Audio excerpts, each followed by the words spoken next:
ஹல்லேலூயா. கர்த்தருடைய பரிசுத்த நாமத்திற்கு மகிமை உண்டாவதாக. இந்த நாளிலும் உங்கள் ஒவ்வொருவரும் இந்த நிகழ்ச்சியின் மூலமாய் சந்திப்பதில் மிகுந்த மகிழ்ச்சி. ஆமென். இந்த டிசம்பர் மாத நாளே இயேசு கிறிஸ்துவின் பிறப்பை நாம் என்ன செய்கிறோம்? அநேக இடங்களில் வெகு சிறப்பாக ஆசரிக்கிறாங்க. கிறிஸ்துமஸ் பண்டிகையை சிறப்பாக கொண்டாடணும்னு சொல்லிட்டு குடும்பங்களிலே அநேக காரியத்தை நாம் செய்கிறோம். கிறிஸ்துமஸ் என்றால் என்ன? கிறிஸ்து மாம்சத்தில் வெளிப்பட்டார். ஆமென். மாம்சத்தில் பிள்ளைகள் மாம்சத்தையும் இரத்தத்தையும் உடையவர்களாக இருப்பது போல அவரும் நம்மை போல நமக்கு இருக்கிறதை போல மாம்சத்தையும் இரத்தத்தையும் உடையவராய் இந்த சரீரத்திலே வெளிப்படுத்தப்பட்ட நாள் தான் கிறிஸ்து பிறப்பு என்று சொல்லி நாம் அனுசரிக்கிறோம். அவர் எதற்காக வெளிப்பட்டார் என்பதை என்ன செய்யணும்? நாம் நன்றாய் புரிந்து கொள்ள வேண்டும். 1 யோவான் 3வது அதிகாரம் 5வது வசனத்தை நீங்கள் வாசிப்பீங்கன்னா, அவர் நம்முடைய பாவங்களை சுமந்து தீர்க்க வெளிப்பட்டார் என்று அறிவீர்கள், அவரிடத்தில் பாவமில்லை. கர்த்தராகிய இயேசு கிறிஸ்து இந்த நாளில் அவர் மாம்சத்தில் வெளிப்பட்டது எதற்காக? பாவங்களை, மனுபுத்திரர்களுடைய பாவங்களை சுமந்து தீர்க்கும்படி வெளிப்பட்டார். ஏனென்றால் அவரிடத்தில் பாவமில்லை. பாவமில்லாத ஒரு நபரால் தான் என்ன செய்ய முடியும்? பாவத்தை சுமக்க முடியும். ஆமேன். அவரிடத்தில் பாவமில்லாத காரணத்தினால் அவர் நம்மிடத்தில் நம் மனுபுத்திரர்கள் செய்த பாவங்களை சுமந்து தீர்க்கும்படி வெளிப்பட்டார். அதே போல் 8வது வசனத்தில் நீங்கள் வாசிப்பீங்கன்னா 1 யோவான் 3:8 பாவம் செய்கிறவன் பிசாசனால் உண்டாயிருக்கிறான், ஏனெனில் பிசாசானவன் ஆதி முதல் பாவம் செய்கிறான். பிசாசினுடைய கிரியைகளை அழிக்கும்படிக்கு தேவனுடைய குமாரன் வெளிப்பட்டார். ஆமேன்.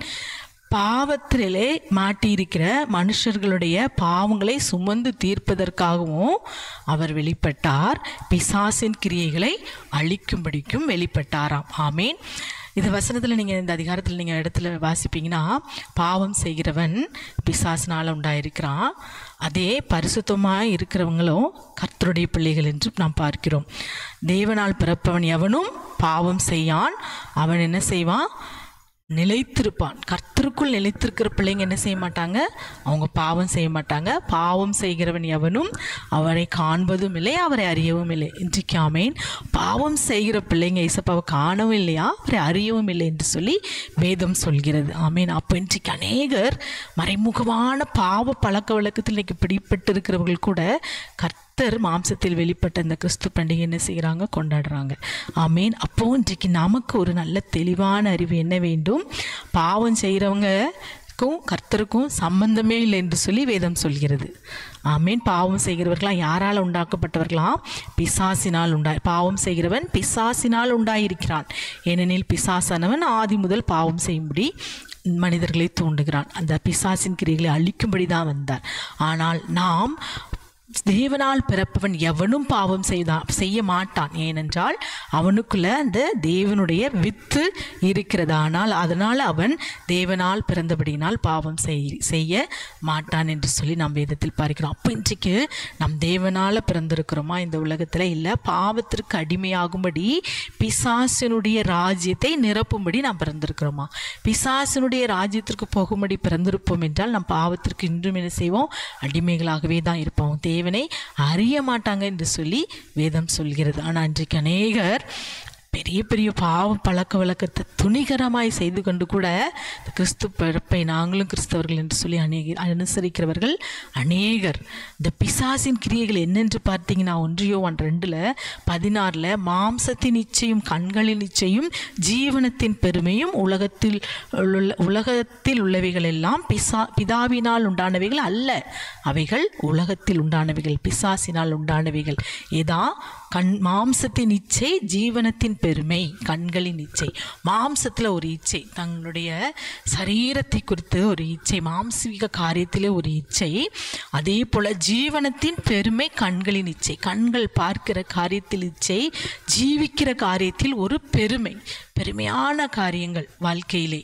நான் இப்படி தான்ப்பா இருப்பேன், எனக்கு இவ்வளோ காஸ்ட்லியாக ட்ரெஸ் வேணும், எனக்கு நான் இந்தந்த வசதியில் நான் இருக்க மாட்டேன் என்று சொல்லி ஜீவிக்கிறதுல ஒரு பெருமை பாராட்டி மற்றவங்ககிட்ட பேசுகிறது, இதெல்லாம் கட்டாயம் பிதாவினால் உண்டானவைகள் அல்லவே இல்லை, அது பிசாசினால் உண்டானவைகள். இந்த கிரியைகள் நம்மிடத்தில் முழுவதுமாய் அழிக்கப்பட வேண்டிய கிரியைகள். இப்படிப்பட்ட பிசாசின் கிரியைகளை அழிக்கும்படி தான் இயேசப்பா வெளிப்பட்டார். அப்போ இப்படிப்பட்ட பிசாசின் கிரியைகளாகி இந்த உலகத்தின் கிரியைகள் நம்மிடத்தில் காணப்படும் என்றால் நாம் கிறிஸ்து பிறப்பை அனுசரிப்பதற்கு கூட நாம் யாரு? தகுதியுள்ளவர்கள் அல்லவே அல்ல. ஆகவே இந்த வேளையில் நாம் உண்மையாய் அவருடைய பிறப்பை கொண்டாடுபவர்களாக இருந்தால் நம்முடைய பாவத்திற்காக அவர் பாவத்தை சுமந்து தீர்க்கும்படி வெளிப்பட்டார். ஆனால் நாம் இன்னும் பாவம் செய்வோம் என்றால் அவரை அறியவே இல்லை என்று சொல்லி நம்ம விதத்தில் பார்க்கிறோமாகவே இந்த வேளையில் அப்பா பிசாசின் கிரியைகளை அழிக்கும்படி தான் தேவனுடைய குமாரன் வெளிப்பட்டீர். நாங்களும் கூட எங்கள் மாம்சத்தின் கிரியைகளை அழித்து உண்மையாய் கர்த்தருடைய பிறப்பை இருதயத்தில் அவர் பிறக்கணும். அதுதான் கிறிஸ்து பிறப்பு.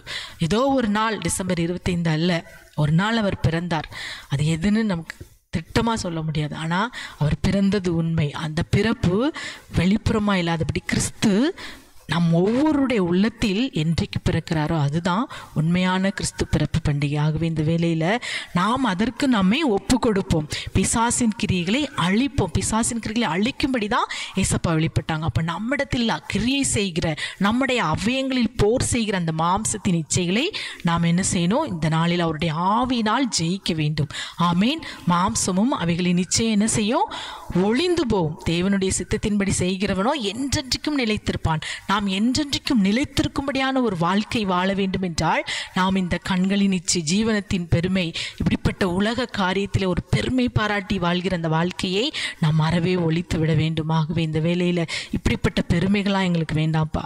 மாம்சத்தின் இச்சை வேண்டாம், கண்களின் இச்சை வேண்டாம், ஜீவனத்தின் பெருமை வேண்டாம்.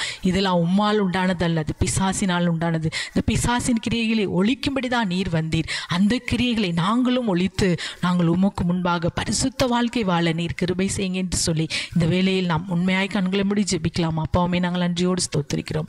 இந்த வேளையிலும் கூட கர்த்தாவே, எங்கள் மாம்சத்திலே கிரியை செய்கிற அந்த போர் செய்கிற கிரியைகளை நாங்கள் அழித்து விட்டு மாம்சத்தின் இச்சை, ஜீவனத்தின் பெருமை, கண்களின் இச்சை இதெல்லாம் பிசாசினால் உண்டானவைகள் என்று அறிந்து பிசாசின் கிரியைகளை அழிக்கும்படி, எங்களுடைய பாவங்களை சுமந்து தீர்க்கும்படி நீர் வெளிப்பட்டீர் என்பதை அறிந்தவர்களாய் நாங்கள் ஆவியினாலே மாம்சத்தின் கிரியைகளை அழித்தால் ஜெயிப்பீர்கள் என்ற வார்த்தையின்படி அப்பா நாங்கள் பிசாசின் கிரியைகளை அழிக்கும்படி இந்த வேளையில் ஜெபிக்கிற எங்கள் ஒவ்வொருவருக்கும் பரிசுத்த ஆவியானுடைய நிறைவை தாங்கப்பா.